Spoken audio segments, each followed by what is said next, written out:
Hey everybody, Roman versus with the Squashfest podcast and my co-host.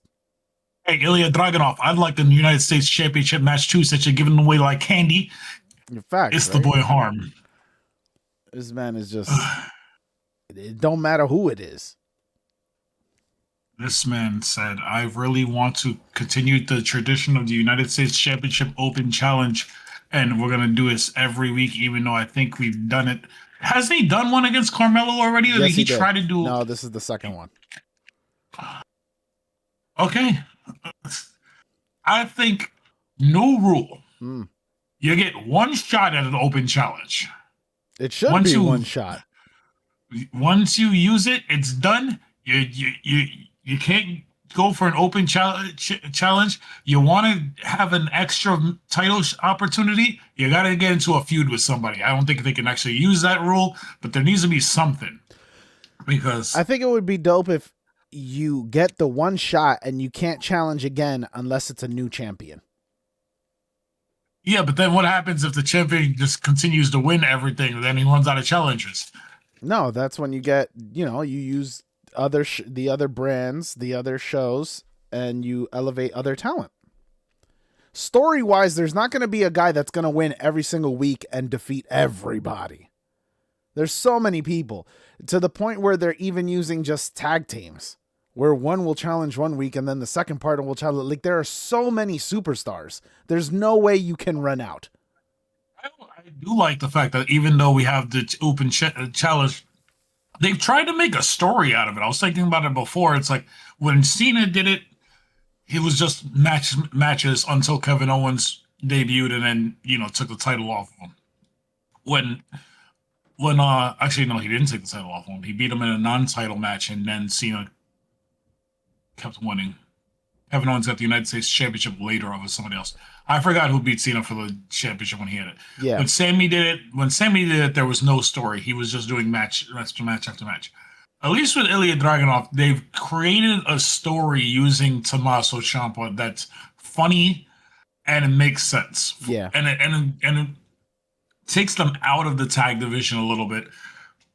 Since, we're finally getting around to MFT versus well, I was going to Wyatts. say, since we're not doing anything with the tag division because it's on hold because it's a faction feud now. I mean, that just means we're going to get a tag title match at some point between two members of the Wyatts and the MFTs. Well, let's get into it. SmackDown this week was a good show. I liked it. That was a good show. It was a good show. I give them that. It's okay. We got 4 more of these until we go to 3 hours, bro. So remember, that's a thing coming up. When is that, in January? Yeah, I think it's like second Friday in January. That's I don't remember. It's in January. So SmackDown opens up after our video package of Survivor Series, because I forgot that it's only been 7 days or since Survivor Series. Mm-hmm. And Drew shows up, pulls up in his pickup truck, and he's stopped by Nick Aldis and a bunch of security guards. I said, Drew, you can't be here. You're suspended. Do you not understand what that means? He goes, what do you mean? Braun Breaker wins War Games. He gets a world championship match. I should win War Games and get unsuspended. Is that not how this works? And which I did love, because it would be a WWE thing to just forget about the suspension and just kick off like nothing else has happened. So I'm glad that they're keeping up the suspension. Yeah. So Nick Aldis yells at him to get back in his car. He gets back in his car, and they shot it from the driver's side window side, over Drew's left shoulder. And over his right shoulder, you just see Cody Rhodes putting his head inside the passenger side window, looking like a creep. So I was like, what is he doing? He got in there and he just starts beating up Drew, putting his fingers in his eyes and just trying to get at him any way he can, while the security guards had to go to the other side and pull Cody off while Drew peels off and and makes his getaway. I thought he was So gonna crash. that way would he have been drove off. hilarious. That would have been hilarious. And I would have been like, "Oh God, this is such a WWE thing to do, just to damage a car and then have to pay for it for this stupid feud that's still going." That's still going. So Cody yells at Nick to reinstate him that he wants Drew Mac. He just keeps yelling, "I want Drew, I want Drew." So he power walks his way to the ring, cuts Cody the promo, cuts Cody. Cody cuts a promo just saying, "Drew's a cockroach. I'm gonna stomp him out. It doesn't matter if you drop a megaton." Basically, he makes a Hiroshima comment, and they talk about a 1.2 megaton thing. The cockroach will still live, and he wants Drew McIntyre. Nick Aldis needs to reinstate him so they can fight. Yeah, I get it. We're biding time until Mania for Cody, until we can figure out what we're gonna do with him. I love Drew. You're not taking this title off of Cody to put it on Drew. you're not. If you did it, I'd be surprised. I'd love it, and I would think it'll be better because we talked about this ad nauseum. Cody is better chasing the championship than having the championship. He's been a boring champion for the last almost 2 years now. It seems like. But this needs to end.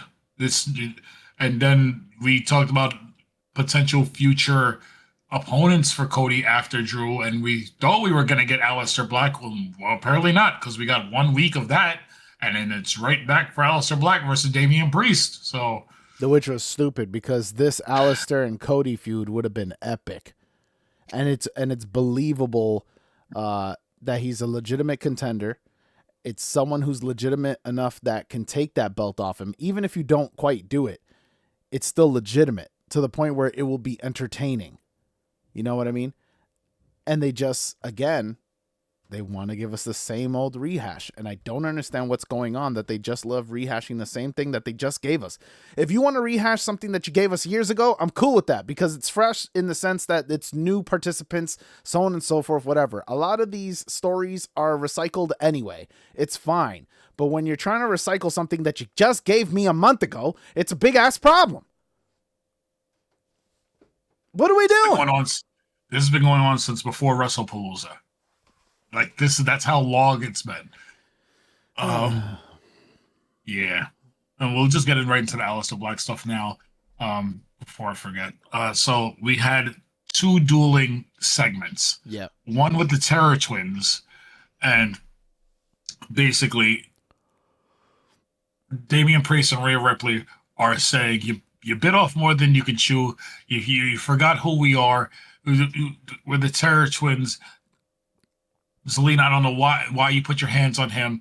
Like, they did everything to obviously make themselves look like they're good guys and put themselves over. And I get it, you are. But I just don't care for this. And then on the other side, you had Aleister Black and Zelina. And Zelina came in looking like Britney Spears, a dark Britney Spears with a snake around her neck. Yeah. I don't want to see how many of our listeners get that reference. Not very many. And they're just basically saying the opposite, and that Damian Priest is only relevant because they lit him on fire. They're saying the same things, and that I believe they said that the 2 of them are still fighting for relevancy because of because they were in their group, and now their group is broken up, and they have no family, so they need to cling on to each other. I'm just like, I don't care for this. And like Rhea's great, amazing. Zelina's a great talker, can be doing so much in the ring. Just think about that though. Everybody in this feud, everybody in this feud, right? You like, but it's like put together, you could care less. The sum of all the parts do not equal good. Yeah, and it's pretty bad. It's a pretty crazy thing to be saying, that the Terror Twins together, you don't care about. You don't care about this feud with Damian and Alistair. You don't care about Zelina being thrown in. You don't care about the fact that now they want to bring in Rhea Ripley. Like, she doesn't have 50 other things happening with her right now. Like, why is she involving herself out of nowhere? Because they haven't been the Terror Twins in months. Like, it's just ridiculous. It's been there you go, a year. Like, what are we doing?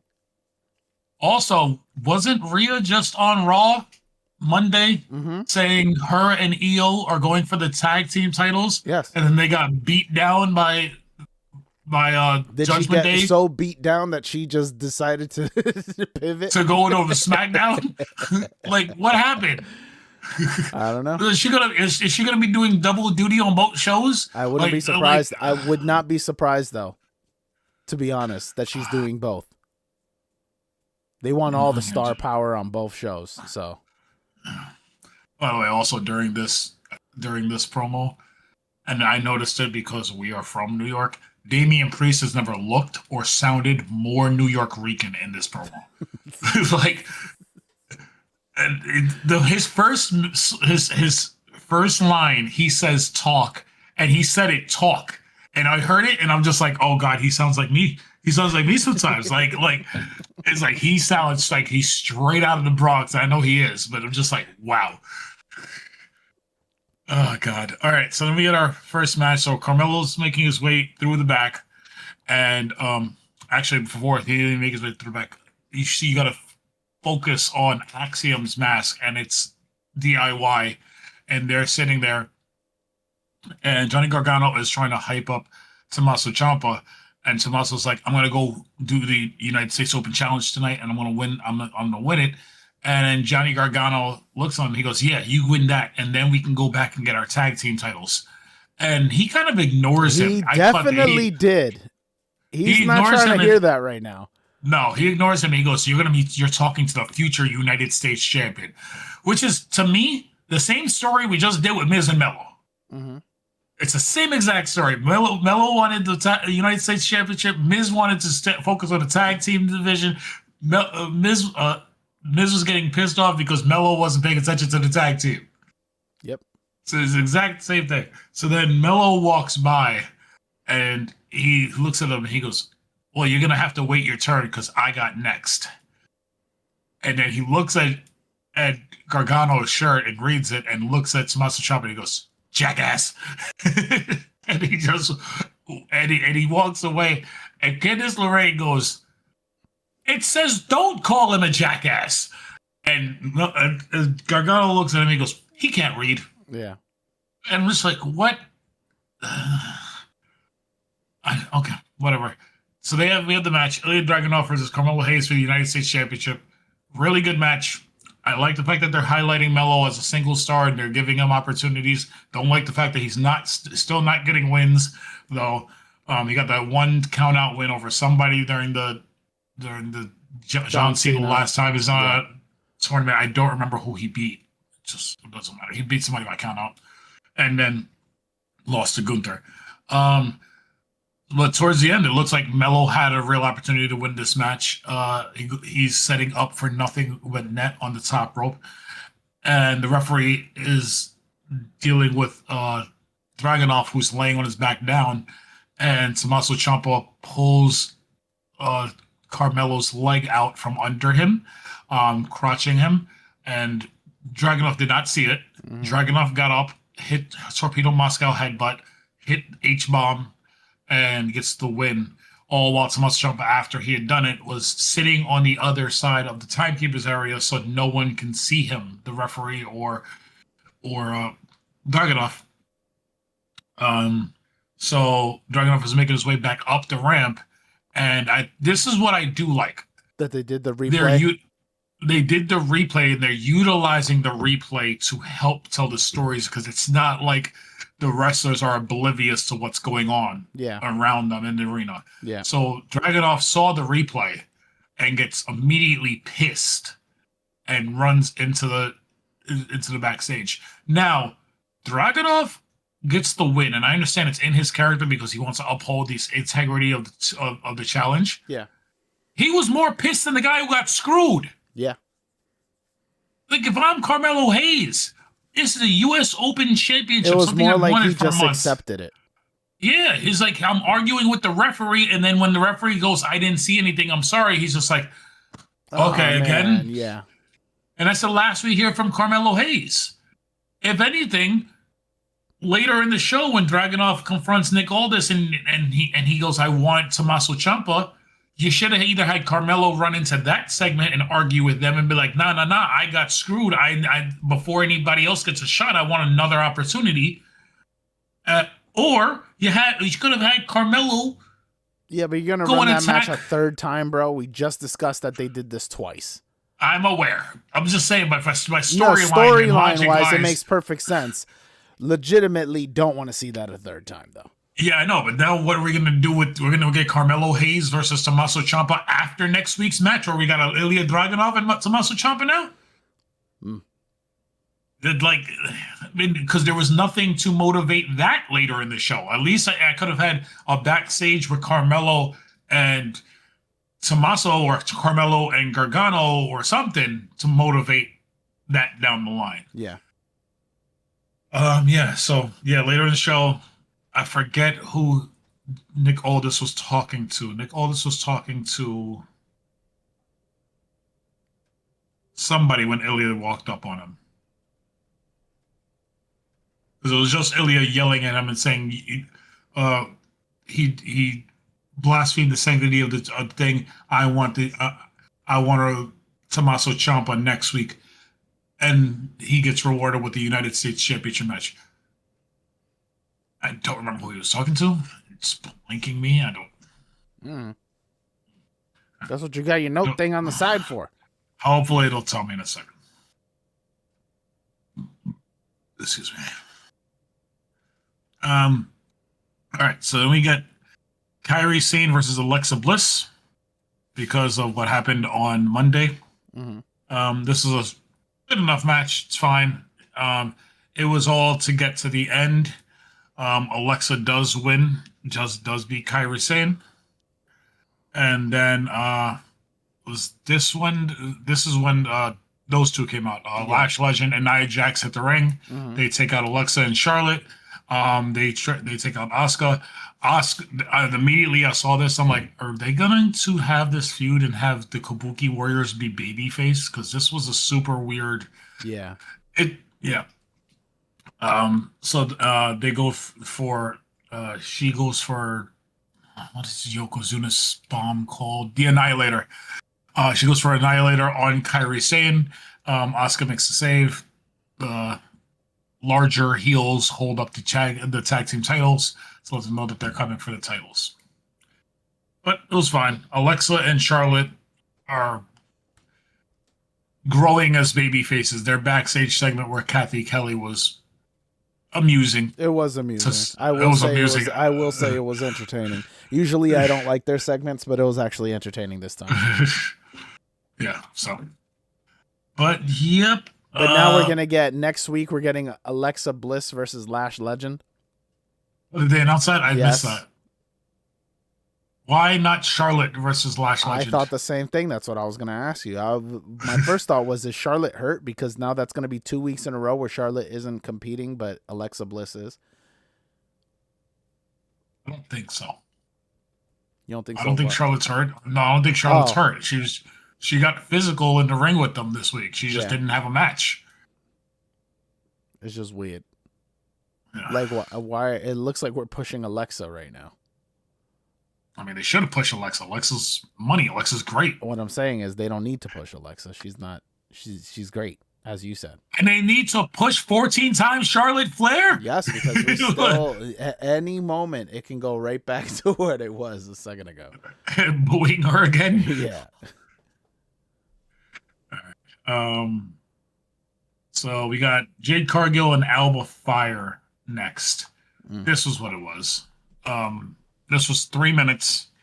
Alba Fire. Actually, Alba Fire got most of the offense into this match. Until Chelsea Green's on the outside with Alba Fire, with the back to the ring, to the entrance, and Kiana James shows up, and either Chelsea is blind or Julia is tiny, because Chelsea is yelling at Kiana James, asking her what she's doing here. Why is she out here? I don't want to be part of your group. And Kiana takes a step to the side, and Julia is just standing right behind her. And then all of a sudden, Chelsea is afraid for her life. And I had to remind myself why. I know she's a former United States champion, but why they're attacking her. And I forgot that she cheated to win the match. I just remembered it being a roll up. I forgot that she had her feet on the ropes just to cheat to win that match. I'm just like, what? Why does she have beef with her? So she beats down Chelsea. They fight away. Alba's like distracted from on the outside. Jade Cargill hits Spinebuster. Jaded. She gets the win. That's the entire segment. Justice for Julia. Word. Justice for Julia. We had such high hopes for her coming up to the main roster, and we've done absolutely nothing with her. We gave her a title just for the sake of giving her a title, and it seems like we're doing the same thing with Stephanie Vercure. We keep giving these talented women titles just for them to hold it. I didn't even know it was 3 months of Stephanie holding the goddamn title, because most of her title run, she wasn't even on goddamn TV. So I don't know what we're doing. I just don't, because it makes no goddamn sense. These are both really talented wrestlers, and we're just pigeonholing them.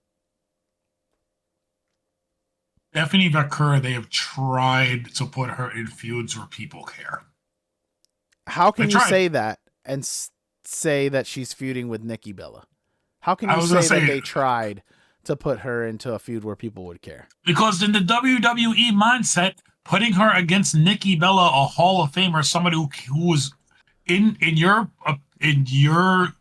warped mind important to the last she women's. She was, regardless of what you say. She was. And having her beat Nikki Bella is a rub for the champion. Not when you have Nikki Bella return and haven't had her win a match except for a tag match. I got nothing, bro. I'm just saying, like, I'm well aware. I'm saying that none of this makes sense. It's hard to defend. It's hard to defend these things. Nikki Bella defeated the current Women's United States champion on Raw during this run. Okay, that's her one singles win.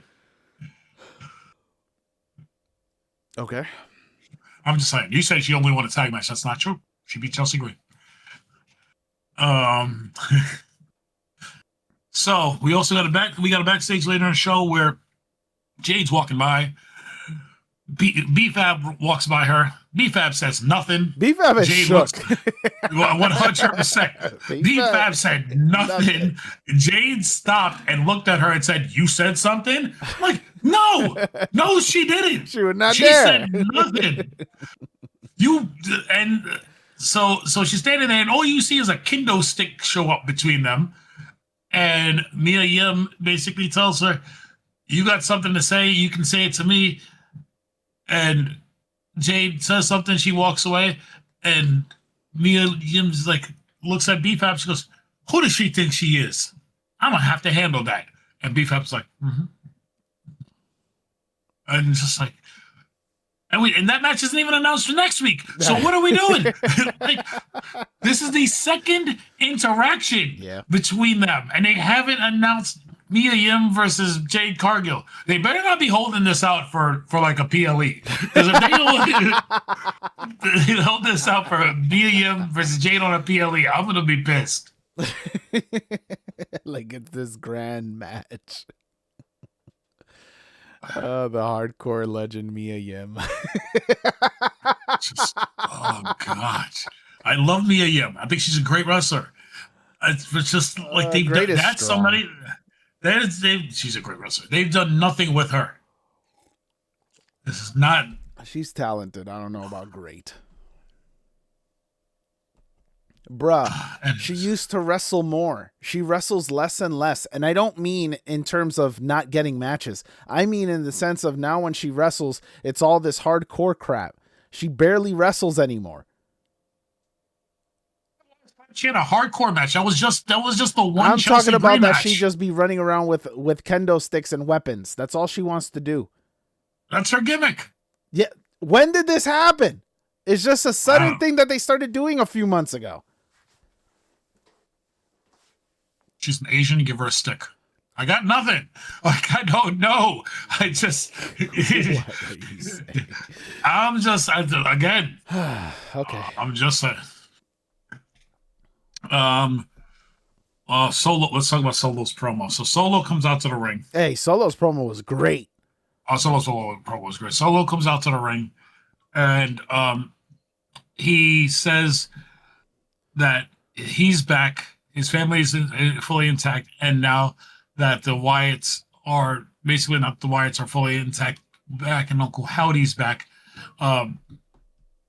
They're gonna handle them. That they are holding something that belongs to the MFTs. That's the tag team title.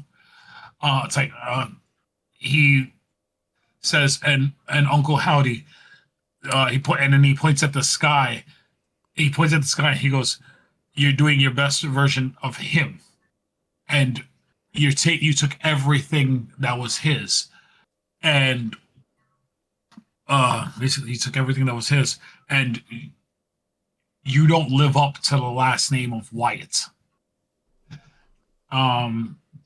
So that was when the crowd first popped, and I forgot how he ended it, but it was right. Oh, he goes, "You don't live up to the last name of Wyatt, and if you don't believe that, we're just I have something I believe," and I watched it twice and I can't even still verbatim it, but it was great because I watched it twice and I still can't even verbatim it, and because it was really good. But I can't remember what he said, but he was really good. Basically, he was just basically saying Solo. I mean, Oka Howdy is out here doing his best imitation of Bray. Impression of Bray, yeah. And yeah, it was something that we've complained about. It was like I think Bo, given the right creative, can make this group matter, but it does come off that way sometimes. It does, but it also doesn't help. And again, outside forces, we know it didn't help that for the longest weeks upon weeks he just wasn't even included. Yeah, like he had the thing with his dad and everything, and he was like off taking care of that, and that's fine. That's what you do. You take care of home first before anything else. However, to say that it didn't hurt the character, to say it didn't hurt the story, would be a lie. It was getting to the point where everybody was questioning whether Eric Rowan was over here in charge. And you said weeks upon weeks, right?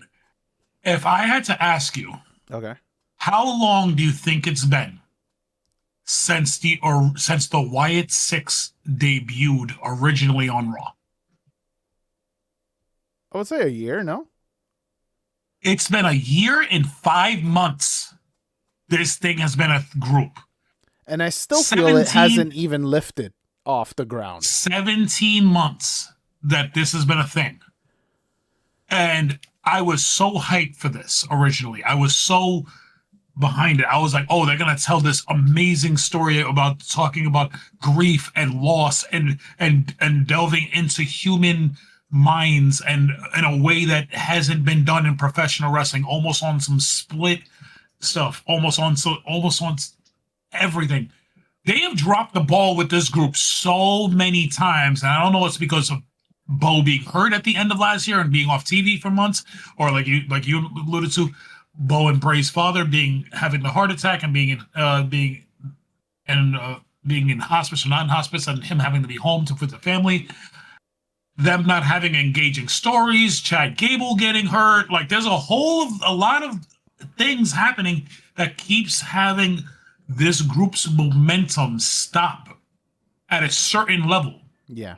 And now when they're on TV, they get the pop from the crowd because I'm assuming when you're in the arena, it's fun to see the entrance, fun to see everything else. But on TV for this, you learn to not care.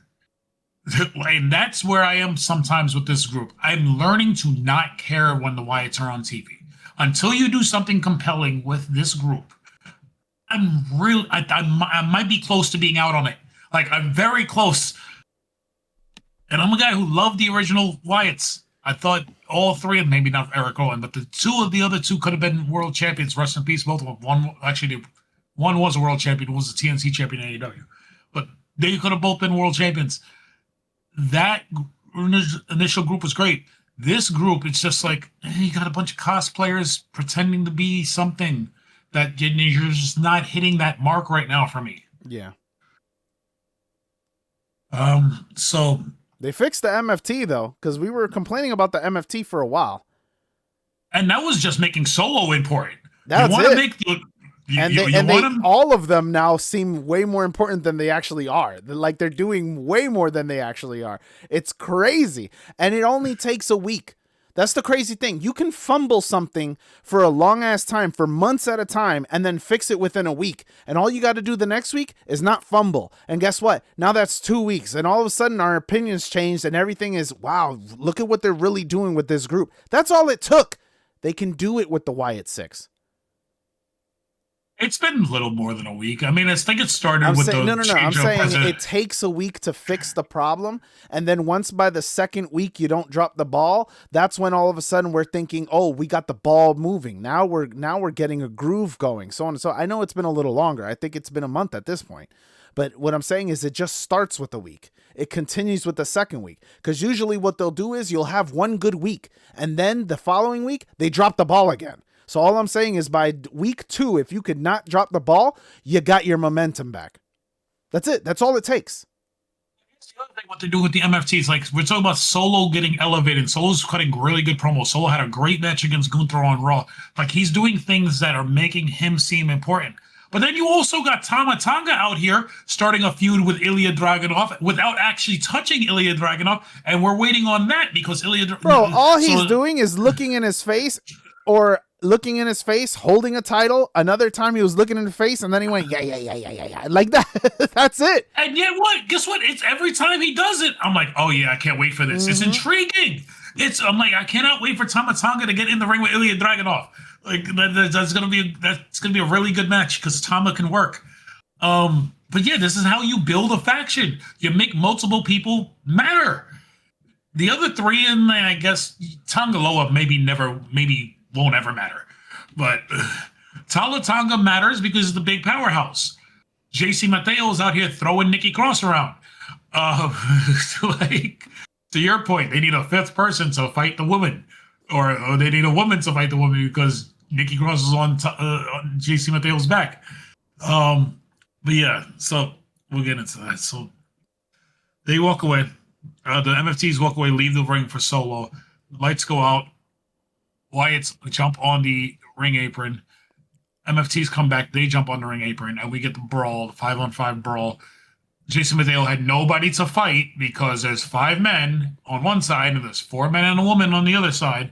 So Nikki Cross jumped on JC Mateo's back. He flings her off to the side. Tama Tonga and Eric Rowan clear the ring. They eventually, because it took them forever, I'm like, when are they going to do it? When are they going to do it? It took them forever. They eventually turn and look at each other. Eric Rowan hits a big boot.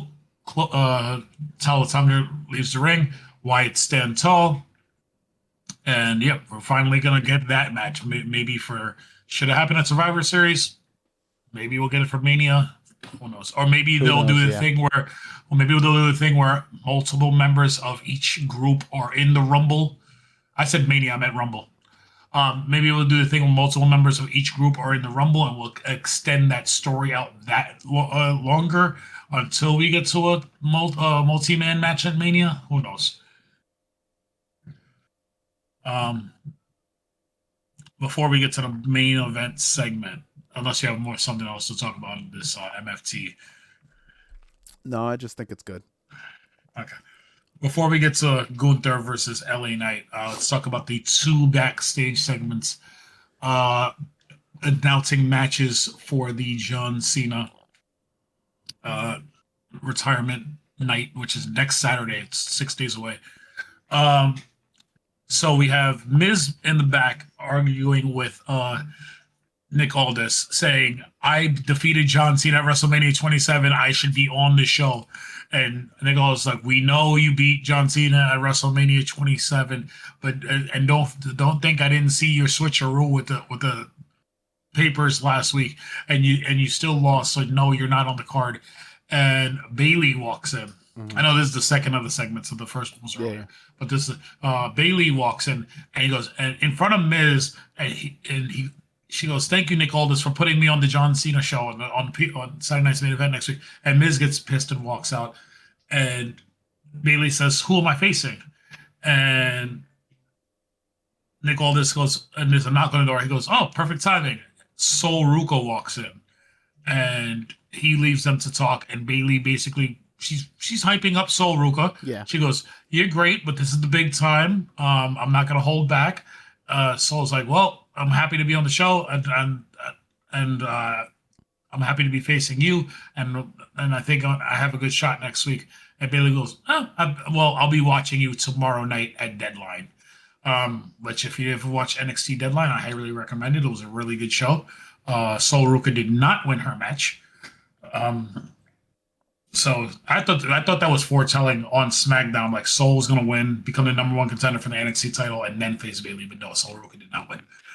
So we got Sol Ruca versus Bailey next week on that show. They're really doing this whole NXT versus WWE thing for John Cena's last show, because earlier in the night we got, after Cody went all I want to destroy Drew McIntyre. He walks into the to Nick Aldis's office, and Nick is in there with Ricky Saints and Ricky Saints. No, I was gonna say, because I was gonna say something that's going to, well, whatever, I'll talk about it anyway. Former NXT champion Ricky Saints, because he lost it last night to Obafemi. Yeah. Why'd you give it away though? Because we're gonna talk about the matches in a second. But the whole point is that he starts the conversation by saying, whoever wins is going to. I was gonna give it away in 30 seconds anyway. I'm just saying, like, lead us into it. Like, damn. Yeah. So basically, Nick Aldis is there, and Oba and Ricky are saying, "Why are you here? Why are we here?" And Nick Aldis is like, "I flew you both out here to tell you what, to give you some information, but Cody's going to tell you instead." He goes, "All right, guys, next week on John Cena's retirement night, it's going to be you, it's going to be one of you guys to face me, whoever the NXT champion is." I was going to say, but it's not for the title. No, he did not say it was for the title. I think it's just champion versus champion. So there's a chance. But this entire time, well, we'll talk about that in a second. And there was this entire time, he's looking right at Ricky Saints. Yeah. Because Ricky is his boy. And Ricky's I assumed Ricky was going to win for that fact. I was like, oh, they want to wrestle each other. Okay, I can see that. Yeah. Ricky's his boy. Ricky was at WrestleMania 40 with him while Ricky was still in AEW. Like, he was in his suite. Which got him heat apparently with Tony Khan at showing up to a WWE show. Whatever. But yeah, he's looking right at Ricky Saints and ignoring Obafemi. So we thought so. But it's okay for Bailey to show up to all of Mercedes matches because WWE doesn't care. I'm saying it's okay for Bailey to come, but Tony in the opposite direction is pissed off. That's what I'm saying. Yeah, because again, he looks at himself. Since the start of AEW, he looks at himself as competition to WWE, and my guys should be showing up for them because they're the big. They're the empire, right? They're the New York Yankees, and we're the little upstart who's fighting them to get our foothold in professional wrestling in this country. I'm just glad you didn't call them the Mets, because I was going to be upset. Call AEW the Mets? Yeah. I was going to be upset. No, they're more like the Clippers. Wow. Every time they do something else to shoot themselves in the foot. Man. So for our sports fans out there, you'll understand what he's talking about. 2025 has got to go down as maybe the worst year for any individual professional sports franchise in this country. When you talk about the Clippers this year, and let's make it fast because this is a wrestling podcast. So the Clippers this year are under investigation from the NBA for possibly paying Kawhi Leonard under the salary cap. And then this week, they sent home the greatest player in their franchise's history in the middle of the night, and no one knows why. Like, makes perfect sense. their PR department's got to be like, I need to unalive somebody. Yeah, so next week we're gonna get, like I said, Obafemi versus Cody Rhodes on the show, champion versus champion. I would love to see Oba go over. I would too, because John Cena talks so much about using this show to elevate young talent, and Cody is, even though he's not young, he's 40 and he's been in wrestling for 20 years. He doesn't need a win over the NXT champion. Doesn't do anything for him. Yeah. Obafemi winning on that stage over Cody Rhodes elevates him so much. Automatically, if he beats him, when he does eventually join main roster, that's a rivalry right there. And you're like, oh crap, he already has a win over him. And Oba's great. Like, if you ever watch NXT, Oba's amazing. He's got almost everything you need. I think he needs a little bit help with the entrance. He just reminds me of Ezekiel Jackson. No. What? Ezekiel Jackson. No. Is his name Umbaka? The guy from... Oh, yes, Umbaka. Yes, Umbaka from Black Panther. That's what the gimmick is. Yeah. Okay, but that's exactly what he reminds me of. It's because of the fur on the arms and how he walks out. Yes. I know. Okay. It's like when Vince McMahon eventually watched Black Panther and decided to make Apollo Crews Nigerian for some reason. Which, by the way, did you see Apollo Crews had a match? Yeah, at CMLL or a AAA, whatever. Whatever one AAA. And he won. WWE owns. And he won. And you would swear he won the title. Because the way he was like, yeah. We'll talk about that now since you brought it up. WWE and AAA are having this weird arms race, and they're using their Mexican wrestling promotions to do it. Mm-hmm. Because down in AAA, you have Ethan Page and Chelsea Green as the mixed tag team champions. You have Dominic Mysterio. I saw a clip of Mr. Iguana and Ethan Page going at it. That was last night. Last night. I saw that. That was hilarious. I saw the clip, and I was just like... He was like, call the cop. You're not gonna call the cops. And she's like, what am I supposed to say? Your car got carjacked by a lizard. Oh, that was on Tuesday. Tuesday. Yeah, car got carjacked by a lizard, and he's like, yeah, it's Florida. He's not wrong. He ain't wrong. I live down here. That's a thing that might happen. No, but they had a match last night for the NXT North American title. You have Dominic Mysterio as the AAA Mega Champion. And then Claudio Castagnoli just went down to CMLL and won their world championship. Mm-hmm. It's like, what is happening? Like, why are we invading Mexico and taking all their gold? And right. I don't mean that in a we did that 2,000 year ago type of thing. Listen, I'm just saying, those are the kinds of things that you love to see in the sense of, again, it's just great for wrestling. Oh yeah, absolutely. It's great for wrestling. The shows might be crap week to week, but overall, I've been trying to watch AEW. It's just like, I think, you know what I think we need? When is AEW air? On Wednesdays? Wednesday nights. On a Wednesday night when I don't work the next day at 4:30 in the morning, we need to watch AEW and we stream it live on TikTok. Okay, we can do that because apparently this week Darby Allin was in a hospital after his match against Kevin Knight, which apparently was a real thing. Like Darby legitimately went to a hospital after his match on Collision, mm-hmm. and they used the footage on Dynamite to write him out. And I'm just thinking, if Darby Allin, is legitimately getting hospitalized after his regular matches. Yeah. Not a special match. Not one where he jumps off of a 70-foot ladder through a pane of glass. Not one where Pac is power slamming him through a flaming table off the stage. Yeah. If this man at the age of 30, whatever, I think he's 32 or 33, has to be hospitalized after regular matches, maybe it's time to either change up the wrestling style or to give it up, bro, because you've done so much damage. He's Jeff Hardy meets Mick Foley. I was expecting that comparison right off rip. Because that's what it is. He does the daredevil stuff like Jeff Hardy, but then he puts his body on the line like Mick Foley. And by the time he's 40, this dude, he's set on crippling himself. Yeah. Sometimes. And it's just like, what are you doing? we got way off topic on SmackDown. So the We main really event did. was main event of the night was Gunther versus LA Knight. And not Cody Rhodes, Corey Graves. Mhm. Corey Graves and Michael Cole did everything in their power to make me think LA Knight might win this match. LA Knight might actually face John Cena. LA Knight had an interview segment earlier in the show, and it looked like he didn't want to be there. He literally said, I don't want to rehash the same things I've been saying, but to sum up what I've been saying, like, I went through the mystery opponents.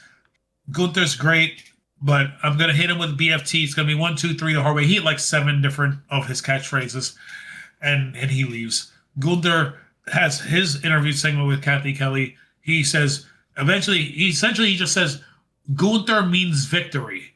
And I'm going to tap out LA Knight tonight, and I'm going to go on and face John Cena, and basically says I'm going to tap him out too. So they have a good match. It's fine. Gunther can have a good match with anybody. LA Knight is underrated in the ring. We knew he wasn't going to win this match. First off, let me just say this is the first match ever where I cared about an LA Knight match. This is the first time ever I was entertained by an LA Knight match. Okay? I'm not oftentimes it hurts me to watch this man wrestle. It physically ails me.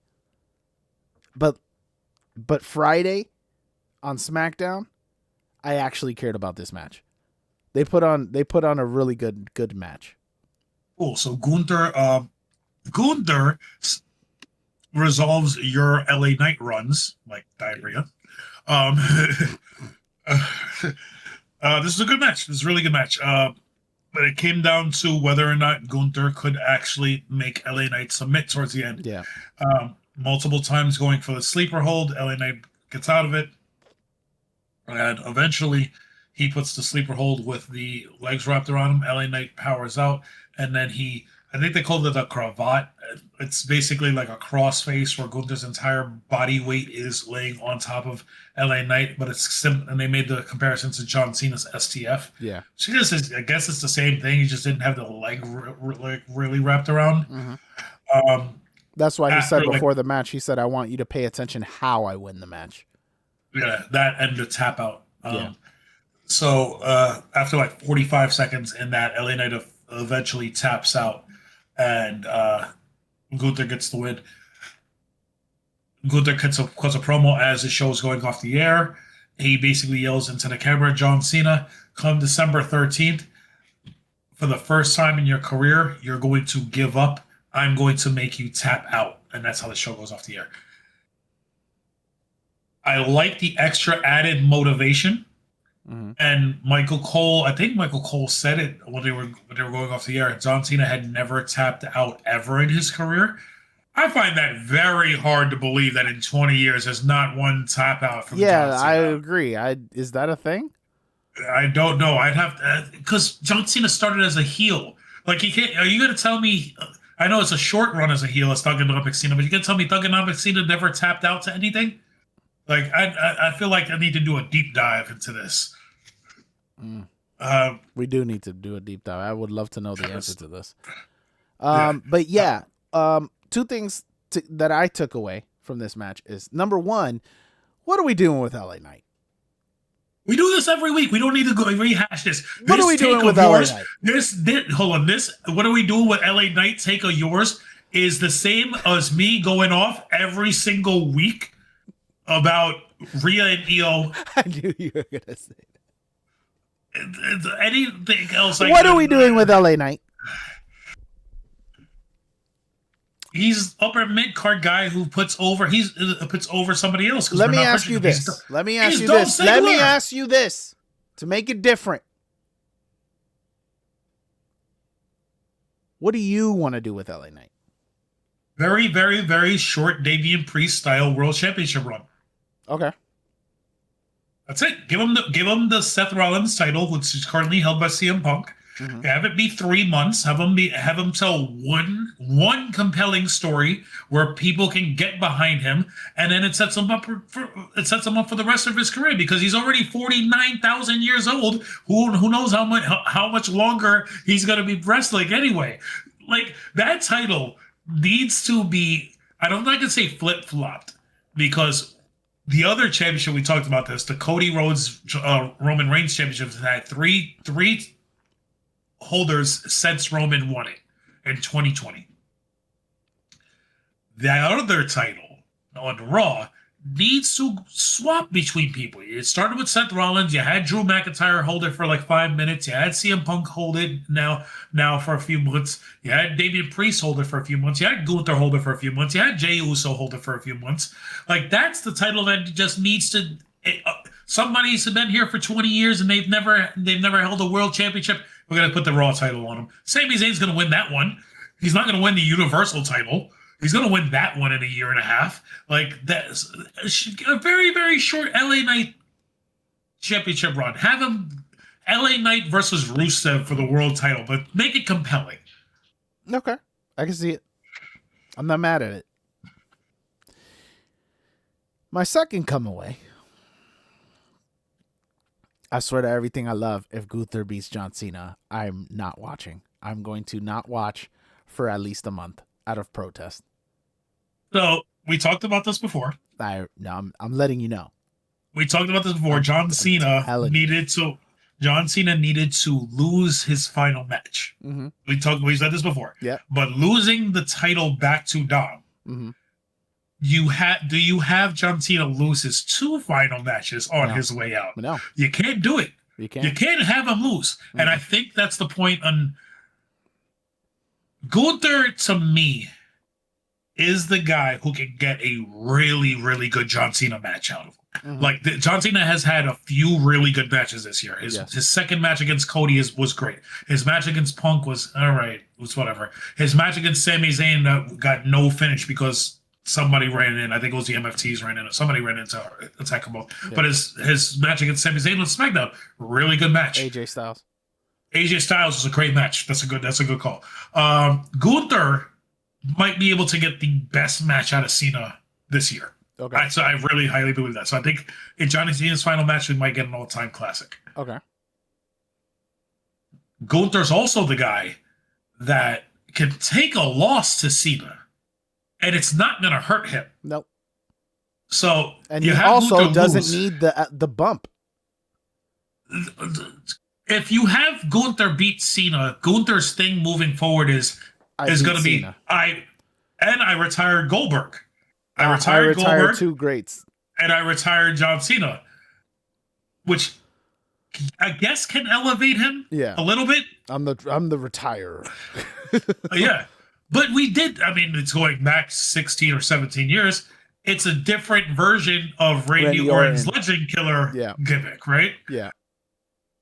But you could put him in a feud with Randy coming out of it.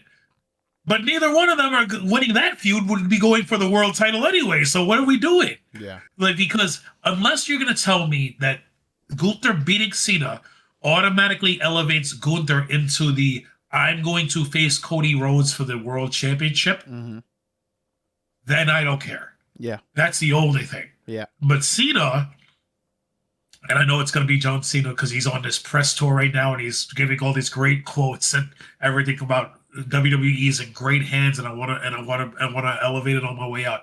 Cena is going to fight everybody about winning this match behind the scenes. He's going to want to lose. Yeah, he's absolutely going to want to lose.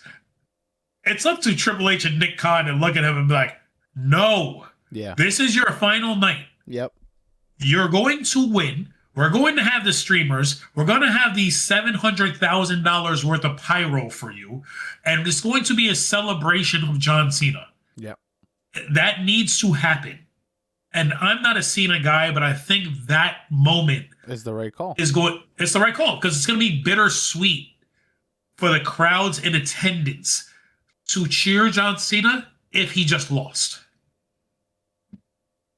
He needs to win this match. Yeah. And they better not do the thing where Gunther tries to tap out John Cena, and John Cena doesn't tap, and he just passes out, and that's how he gets his win. Because I still never gave up. I could see that though. That is such a WWE thing to do. Oh man, that is such a WWE thing to do. It's just, I could see it. He hasn't been the cravat, and then maybe almost like a WrestleMania 13, John Cena's bleeding from the head, and he has his Stone Cold Steve Austin moment. And he passes out. Yeah, this was this was SmackDown. It was a fun show. It was better than the last couple weeks. Yeah.